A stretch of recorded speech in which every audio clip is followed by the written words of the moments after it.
Hi hello family, ಎಲ್ಲರಿಗೂ ಅಮ್ಮಾಸ್ ಕೈ ರುಚಿ ಚಾನಲ್ಗೆ ಸ್ವಾಗತ. ನಾನಿವತ್ತು ತುಂಬ ವಿಭಿನ್ನವಾಗಿ, ತುಂಬ ಸಿಂಪಲ್ಲಾಗಿ, ಕಡಿಮೆ ಪದಾರ್ಥಗಳನ್ನ ಬಳಸ್ಕೊಂಡು ತುಂಬ ಸುಲಭವಾಗಿ ಡಿಫ್ರೆಂಟಾಗಿ ಪೆಪ್ಪರ್ ಡ್ರೈ ಚಿಕನ್ ರೆಸಿಪಿನ ತೋರಿಸ್ತಿದ್ದೀನಿ.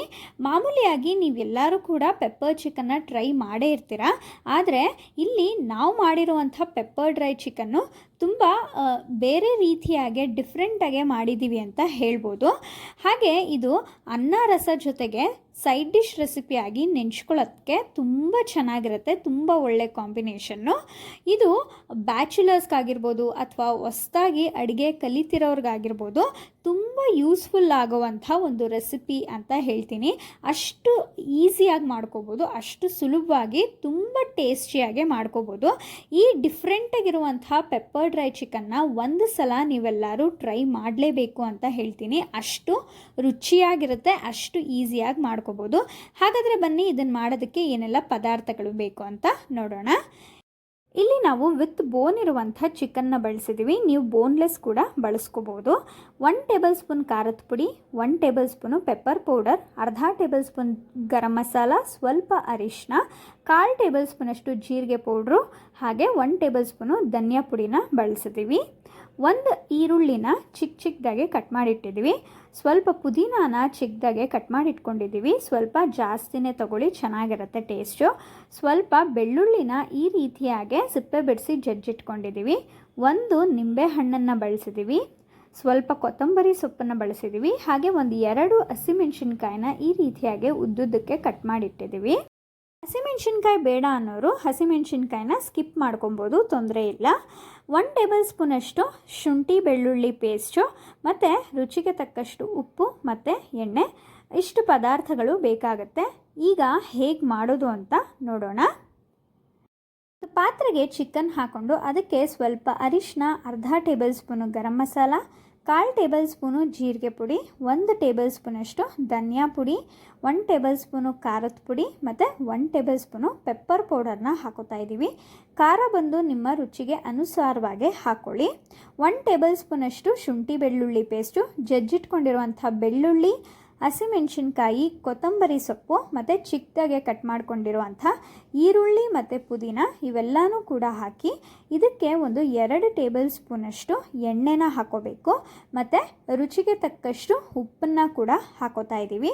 ಉಪ್ಪು ಹಾಕಿದ್ಮೇಲೆ ಇದಕ್ಕೆ ಅರ್ಧ ಹೋಳು ನಿಂಬೆ ಹಣ್ಣಿನ ರಸನ ಹಾಕೋತಾ ಇದ್ದೀವಿ. ಸೊ ಹುಳಿ ಇಷ್ಟಪಡೋರು ಪೂರ್ತಿ ನಿಂಬೆ ಹಣ್ಣನ್ನು ಹಾಕ್ಕೊಳ್ಳಿ. ಇಲ್ಲಾಂದರೆ ಹುಳಿ ಕಡಿಮೆ ಇಷ್ಟಪಡೋರು ಅರ್ಧ ಹೋಳು ನಿಂಬೆ ಹಣ್ಣನ್ನು ಹಾಕ್ಕೊಂಡ್ರೆ ಸಾಕಾಗತ್ತೆ. ಸೊ ಇದನ್ನೆಲ್ಲನೂ ಕೂಡ ಹಾಕಿ ಇದನ್ನು ಕ್ಲೀನಾಗೆ ನಾವು ಮಿಕ್ಸ್ ಮಾಡ್ಕೊಬೇಕು. ಇದಕ್ಕೆ 1/4 ಲೋಟದಷ್ಟು ನೀರನ್ನು ಹಾಕಿ ಇದನ್ನು ಈ ರೀತಿಯಾಗಿ ಚೆನ್ನಾಗೆ ಮಿಕ್ಸ್ ಮಾಡ್ಕೊತಾ ಇದ್ದೀವಿ.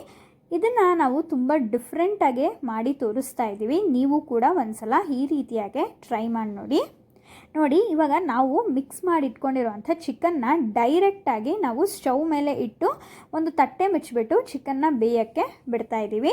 ಚಿಕನ್ನಲ್ಲಿ ಇರುವಂಥ ನೀರೆಲ್ಲ ಅದಾಗೆ ಅದು ಬಿಟ್ಕೊಳ್ಳುತ್ತೆ. ಸೊ ಇದಕ್ಕೇನು ನೀವು 1/4 ಲೋಟದಷ್ಟು ನೀರನ್ನು ಬಿಟ್ಟರೆ ಇನ್ನೇನು ನೀರು ಹಾಕ್ಕೊಳ್ಳೋ ಅವಶ್ಯಕತೆ ಇಲ್ಲ. ಸೊ ನೋಡ್ತಾ ಇರ್ಬೋದು. ಸೊ ಒಂದು ಪ್ಲೇಟ್ ಮುಚ್ಚಿದ ಮೇಲೆ 2-3 ಸಲ ನೀವು ಪ್ಲೇಟ್ ತೆಗೆದು ಒಂದು ಸೌಟನ್ನು ಆಡಿಸ್ಬೇಕಾಗತ್ತೆ. ಸೊ ನೋಡಿ, ಈ ರೀತಿಯಾಗಿ ಚಿಕನ್ನಲ್ಲಿರುವಂಥ ನೀರೆಲ್ಲ ಬಿಟ್ಟಿದೆ. ಸೊ ಚಿಕನ್ನಲ್ಲಿರುವಂಥ ನೀರೆಲ್ಲ ಅದಾಗೆ ಅದು ಇಮ್ರೋವರೆಗೂ ಚಿಕನ್ನ ನೀವು ಚೆನ್ನಾಗಿ ಬೇಯಿಸ್ಕೊಬೇಕಾಗತ್ತೆ.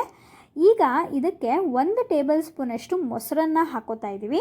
ಆಗಲೇ ನಿಮಗೆ ಇಂಗ್ರೀಡಿಯೆಂಟ್ಸ್ನಲ್ಲಿ ಮೊಸರು ತೋರಿಸೋದು ಮರ್ತೋಗಿತ್ತು. ಸೊ ಆದ್ದರಿಂದ ಇವಾಗ ನಾವು ತೋರಿಸ್ತಾ ಇದ್ದೀವಿ.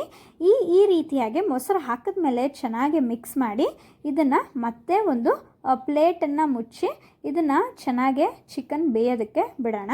ಮೊಸರು ಹಾಕೋದಿರೋದ್ರಿಂದ ಚಿಕನ್ನು ತುಂಬ ಸಾಫ್ಟ್ ಆಗುತ್ತೆ ಮತ್ತು ಟೇಸ್ಟ್ ಕೂಡ ತುಂಬ ಚೆನ್ನಾಗಿರುತ್ತೆ. ನೋಡ್ಬೋದು, ನಾನು ನಿಮಗೆ ಹೇಳ್ದಾಗೇ ಚಿಕನ್ನಲ್ಲಿರೋಂಥ ನೀರೆಲ್ಲ ಬಿಟ್ಟು ಅದು ನೀರೆಲ್ಲನೂ ಚೆನ್ನಾಗಿ ಇಮ್ರೋಗಿದೆ. ಅಲ್ಲಿವರೆಗೂ ನೀವು ಚಿಕನ್ನ ಚೆನ್ನಾಗಿ ಬೇಯಿಸ್ಕೊಬೇಕು. ಇಷ್ಟೇ. ಇದಕ್ಕೆ ಕೊನೆಯದಾಗಿ ಸ್ವಲ್ಪ ಕೊತ್ತಂಬರಿ ಸೊಪ್ಪು ಹಾಕಿ ಸರ್ವ್ ಮಾಡಿಕೊಂಡ್ರೆ ಆಗೇ ಹೋಯಿತು. ನೋಡಿದ್ರಲ್ಲ ಎಷ್ಟು ಸುಲಭವಾಗಿ ಪೆಪ್ಪರ್ ಡ್ರೈ ಚಿಕನ್ನ ತುಂಬ ಡಿಫ್ರೆಂಟಾಗಿ ನಾವು ಮಾಡೋದನ್ನ ತೋರಿಸಿದ್ದೀವಿ. ನಿಮ್ಮ ಮನೆಯಲ್ಲಿ ಏನಾದರೂ ಗೆಸ್ಟ್ ಬಂದಾಗ ಅಥವಾ ಅರ್ಜೆಂಟಾಗಿ ಏನಾದರೂ ನಾನ್ ವೆಜ್ ರೆಸಿಪಿನ ಮಾಡಬೇಕು ಅನ್ನೋರು ಖಂಡಿತವಾಗ್ಲೂ ಈ ರೆಸಿಪಿನ ಟ್ರೈ ಮಾಡಿ ನೋಡಿ, ತುಂಬ ಇಷ್ಟಪಡ್ತೀರಾ. ಹಾಗೆ ಬ್ಯಾಚುಲರ್ಸ್ಗೂ ಕೂಡ ತುಂಬ ಯೂಸ್ಫುಲ್ ಆಗೋವಂಥ ಒಂದು ರೆಸಿಪಿ. ಒಂದು 10 ನಿಮಿಷದೊಳಗಡೆ ಈ ರೆಸಿಪಿ ರೆಡಿಯಾಗಿ ಹೋಗುತ್ತೆ. ಇಂಗ್ರೀಡಿಯೆಂಟ್ಸ್ ಎಲ್ಲ ಇಟ್ಕೊಂಡ್ರೆ ಸಾಕು, ಮಾಡೋದು ಕೂಡ ಅಷ್ಟೇ ಸುಲಭವಾಗಿದೆ. ಸೊ ಈ ರೆಸಿಪಿ ನಿಮಗೆಲ್ಲರಿಗೂ ಇಷ್ಟ ಆಗಿದೆ ಅಂತ ಭಾವಿಸ್ತೀನಿ. ಇಷ್ಟ ಆಗಿದ್ರೆ ಅಮ್ಮಾಸ್ ಕೈರುಚಿ ಚಾನಲ್ನ ಸಬ್ಸ್ಕ್ರೈಬ್ ಮಾಡ್ಕೊಳ್ಳಿ. ಹಾಗೆ ಲೈಕ್, ಶೇರ್, ಕಮೆಂಟ್ ಮಾಡಿ. ನಿಮ್ಮ ಬ್ಯಾಚುಲರ್ಸ್ ಫ್ರೆಂಡ್ಸ್ಗೂ ಕೂಡ ಈ ರೆಸಿಪಿನ ಶೇರ್ ಮಾಡಿ ಟ್ರೈ ಮಾಡೋಕ್ಕೆ ಹೇಳಿ. ನೀವು ಕೂಡ ಟ್ರೈ ಮಾಡಿ ಈ ರೆಸಿಪಿ ಹೇಗೆ ಬಂತು ಅಂತ ನಮಗೆ ಕಮೆಂಟ್ ಮೂಲಕ ತಿಳಿಸಿ ಅಂತ ಹೇಳ್ತೀನಿ. ಹಾಗೆ ಇದೇ ಥರ ವೀಡಿಯೋಸ್ಗಾಗಿ, ಡಿಫ್ರೆಂಟ್ ರೆಸಿಪೀಸ್ಗಾಗಿ ನಮ್ಮ ಚಾನಲ್ನ ಫಾಲೋ ಮಾಡೋದನ್ನ ಮರಿಬೇಡಿ. ಹಾಗೆ ಬೆಲ್ ಐಕಾನ್ನ ಕ್ಲಿಕ್ ಮಾಡಿ ನಾವು ಹಾಕೋ ಅಂಥ ಅಡುಗೆ ನೋಟಿಫಿಕೇಷನ್ ನಿಮಗೆ ಮೊದಲು ಬಂದು ತಲುಪುತ್ತೆ. ಈ ವಿಡಿಯೋ ನೋಡಿದ್ದಕ್ಕಾಗಿ ಎಲ್ಲರಿಗೂ ಧನ್ಯವಾದಗಳು.